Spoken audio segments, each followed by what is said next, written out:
এ হারাম, খাইয়া কোনো মজা নাই। কম দামের জিনিস খান, যা হালাল বেতন পান, কম দামের জিনিস খান, কচু শাক খান। হাসতেছেন আপনারা?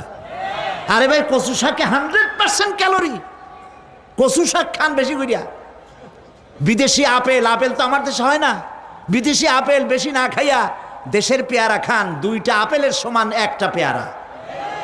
কোক 7 আপ ইহুদিদের পণ্য না খাইয়া 1টা ডাব খান।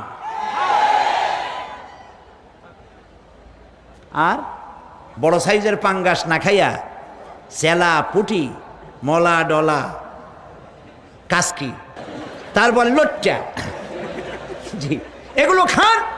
কি হবে?